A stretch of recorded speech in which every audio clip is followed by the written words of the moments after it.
Richard, what did you think of the underlying material, the novel? You know, I'd never read one of his books before, and I'd seen a couple of the films, and I especially liked Notebook. I thought it was a wonderful, honest and emotional movie, and not easy to do those kind of things. I thought there was potential with this, to be honest, but it had to be very adult. It couldn't be, you know, the forbidden word chick flick. It couldn't go too far in that direction. It had to be an honest story of two people, and adults, who have some self-knowledge and are not hysterics, who are capable and skillful and function in the world. And in telling that story, I thought we could do something that maybe surprised us in the process. When we meet Paul, what's going on in his life? Well, it's basically at a very serious crossroads. He's made a lot of alpha people do. He's made a decision to be really good in one area of his life. And his agreement with himself was that he would be the best surgeon, the best doctor. And he's a very good doctor. And he found recently that he had a flaw, he had a failure, and I think it crushed him. And he's in, I think that's the subtext of almost everything for him in the story, is that he wasn't as good as he thought he was. And there is a fatal flaw in him. He's well aware that he hasn't been a great husband nor a great father, but I think he's felt, because of his commitment to helping others, being a great doctor, that it compensated for that. And I think he's evaluating all those issues right now. So would you say that both characters are at crossroads when we meet them? Yeah, I think strangely he's probably farther into the crossroads. I mean, his marriage is over. His house is sold. And he's kind of a guy on the road right now. I mean, albeit he's got a Jaguar on the road, but he has a surface plan that he's going to go to this town, Rodanthe, and fix the situation with his patient's husband. And then he's going to go to Ecuador and fix the situation with his son, the doctor, who's in a clinic there.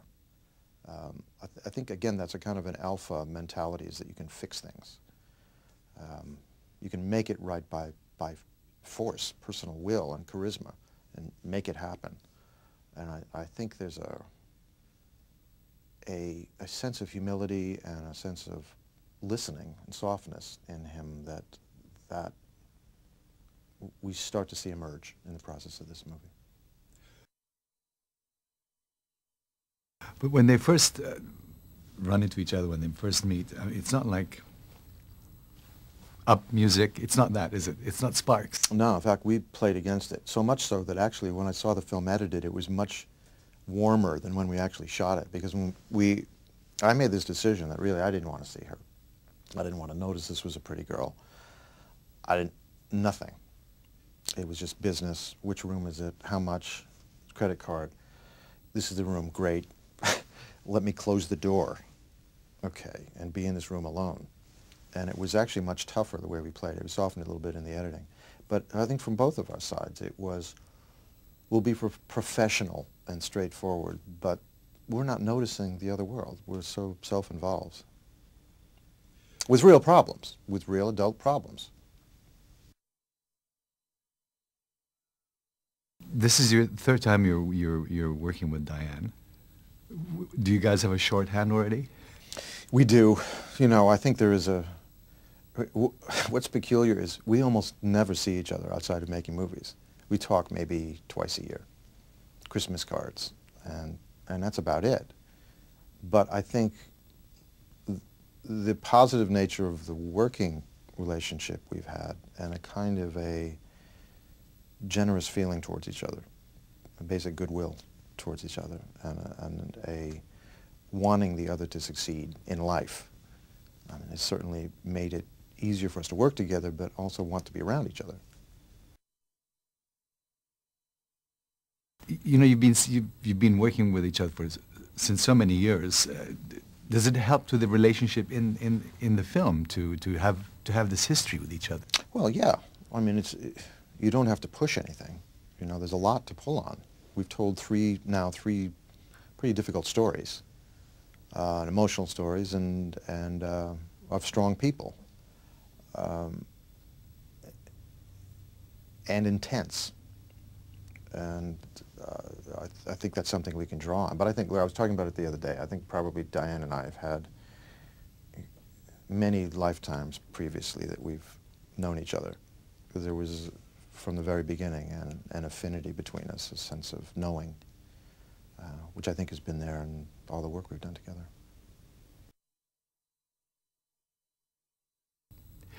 Would you say that these characters go out on a limb? I think circumstances manifest to make that happen. The storm does that. If the storm wasn't there, he would have come in, fixed, in quotes, fixed the situation with Torelson, and be gone. I think the storm gave them an opportunity, but also forced it to happen. And I think that's, again, one of the archetypal things in this kind of storytelling, if it hadn't been for the storm. You know, when the other movie we made, Unfaithful, if the wind hadn't been blowing that day, you know, and she hadn't dropped her things and the guy picked them up, that story wouldn't have happened. But there are kind of eternal, larger forces that make stories happen.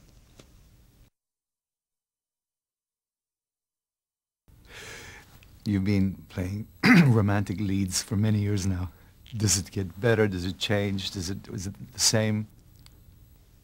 Well, it's always different. I mean, it's like, you know, when you're in your mid-20s, you have mid-20 energy and confusions.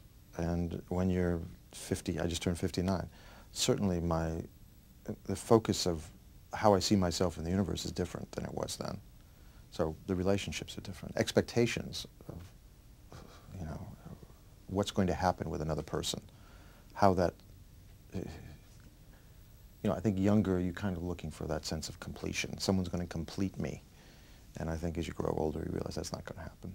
It's not what it's about anyhow. There's nothing to complete. You're complete to begin with. And a sense of generosity, I think, starts to manifest. So relationships change radically. One last question. The location. How important is this location, this amazing location? Well, we knew from the beginning that this was going to be a major character in the film. You know, as important and major as Diane and myself in the story.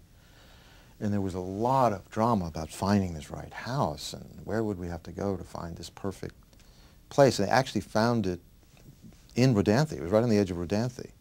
And it was a house that I think it was condemned. I don't think it was possible to live in this house. It was not well made, but it had this romantic, iconic power to it. One side of it was a national seashore and was pristine. And the other side were a couple of houses which we CGI'd out of the movie. But yeah, as you can see in this picture, you immediately have emotions that are aroused. You're engaged on a certain level of knowing, you know, even if you've never been to a beach, you could relate to that and somehow the beach of your mind or your imagination, and it gives you a feeling. So in that sense, it really is another character.